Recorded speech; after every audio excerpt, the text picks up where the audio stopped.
In 2012, the journalist Matt Honan was the target of identity theft. It was a very serious attack that he later wrote about in detail and referred to as his epic hacking. And he's quite right. The attack was epic. In fact, I want to walk you through the details that Matt later wrote about, because they show many really interesting aspects of both social engineering and identity theft. Let's take a closer look at Matt Honan's epic hacking. Matt was specifically targeted by an attacker, and the attacker wanted Matt's Twitter account. Now, what's really interesting about this episode, and why I want to detail it here, is just how many things the attacker had to chain together, how many levels of social engineering he had to use in order to ultimately get access to Matt's Twitter account. So let's walk through how it happened. And as we do this, I'm going to start to detail which of Matt's personal identity attributes the attacker had knowledge of. And it started with his Twitter handle, which is fine. Your Twitter handle is something public. The attacker knew this and was able to then go and take a look at Matt's Twitter account. Now, this is just his public Twitter account. But of course, one of the things that you see on a Twitter account is that user's website address. So we'll add that piece of information. That's one more thing the attacker now knows. That's the first part of the attack done. With that known, the attacker was then able to go and take a look at Matt's website. Now, one of the things that Matt had on his website was his Gmail address. That's quite usual. Many people have their email address on their website so that they can be contacted. But that's now one other piece of information that the attacker has. With that now known, the attacker went to Gmail and attempted an account recovery. Now, what this meant was that the attacker was able to see Matt's recovery email address. So this is the address that can be used to regain control over the account if the user forgets their password. What was actually shown when that recovery process was kicked off was an obfuscated recovery address. It's this one here, @me.com.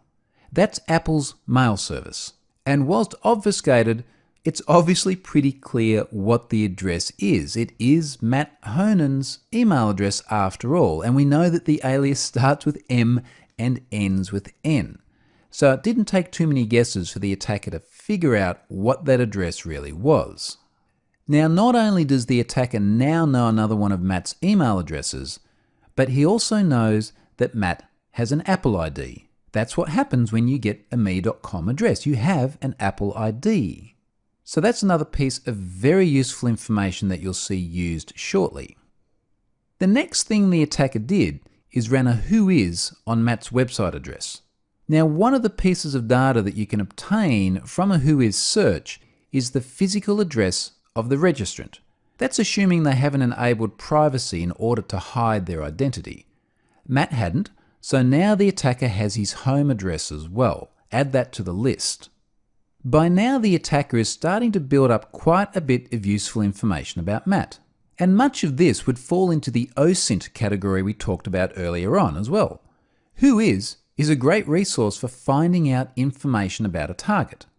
The next thing the attacker did is called up Amazon and added a credit card to Matt's account. Now, how did the attacker do this? Well, all he had to provide to Amazon in order to add a credit card was the name of the account, obviously Matt Honan's, the email address on the account, which the attacker already had, and the billing address. So that's what the attacker had already obtained via the whois search. But all that really did is add a credit card to the account.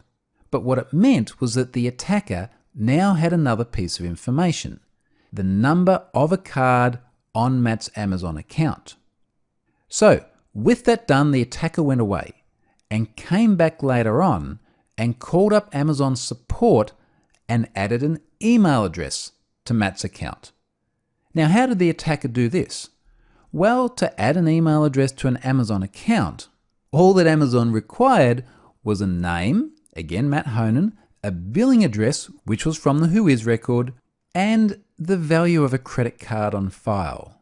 And that's what the attacker had just added in the previous step. By impersonating Matt Honan, the attacker now had an email address that he controlled on Matt's account. Now what that meant is that the attacker could come back and do a password reset on Amazon. And of course, once the attacker does that, he has another piece of information, the password for the Amazon account. And with the password for the Amazon account, the attacker could now log on to Matt's account. So that gives the attacker full control over Matt's Amazon profile. Once he had that, he was able to obtain another piece of really useful information: the last 4 digits of the original card that Matt had put on his Amazon account. Now this is not the entire card number or the CVV, this is just the last 4 digits. So we'll add that to the list of things that the attacker now has. Now, the last 4 digits of a credit card may not seem particularly valuable, but they are, because what it meant was that the attacker could now get in touch with AppleCare. He knows that Matt has an Apple account. That was established back when he found the me.com email address. Now here's where those last 4 digits of the card come in useful. Apple's verification process required the last 4 digits of a credit card in order to then go and set a temporary Apple ID password. And that's not unusual either. Many different organizations verify individuals based on the last digits of the card. And this is why in many ways, just those 4 digits are just as dangerous as the entire card itself. If a card gets defrauded, you simply cancel it with the bank. The bank usually refunds the money and issues a new card. But if even just the last 4 digits are obtained, there's much more an attacker can do, such as going and taking control of other accounts, because of the way they're used as a verification attribute. So now with an Apple ID password in hand, the attacker also has control of Matt's Apple ID. Now because he has control of the Apple ID, he also has control of Matt's me.com address. So this is the account that was used for recovery of the Gmail account. So because of the Apple ID takeover, the attacker also has control of Matt's me.com address. So with total control of all of Matt's Apple things, the attacker then does something really malicious. He remote wipes all of Matt's Apple devices. iPhone, MacBook, iPad, all wiped, gone. And not only was he able to wipe those, but of course he now also had control of Matt's iCloud backups, because that's the way the Apple ecosystem works. When you control the Apple ID, you control the device and you control the backups. And in fact, this was one of the first things Matt actually knew about the attack. Look at how many things have happened up until this point. And the first indication that Matt got was when his devices were wiped. Now after this, with control of that account recovery email address at me.com, the attacker was able to go and do a password reset on Gmail.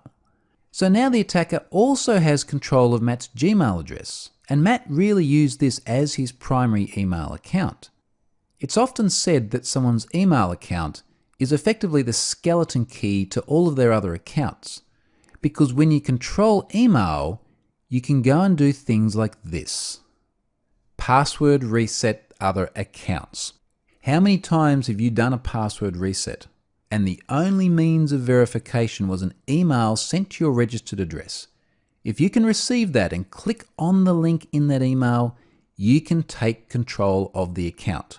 And that's exactly what happened with Matt's Twitter. So finally, the attacker had achieved his objective. He had control of Matt's Twitter. And that was the goal all along. He wanted to get that account. But it's a really interesting study in social engineering, the way the attacker was able to speak to Amazon and speak to AppleCare as well.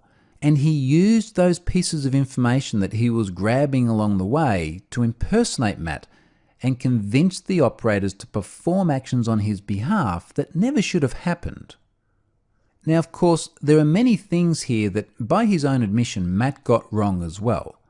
So, for example, not having multi-step verification. That's available on these accounts, yet Matt hadn't turned it on, and it would have stopped this attack dead in its tracks. So as easy as this may seem, it's also very easy to defend against by using some of these fundamental account protection controls that we have available to us today. We'll talk more about that in the next module. So this was a great example of an epic hacking, and it was epic. A lot of things had to get tied together to make this possible. Let's now go and take a look at another really simple but really impactful example of in-person social engineering that could very easily lead to identity theft.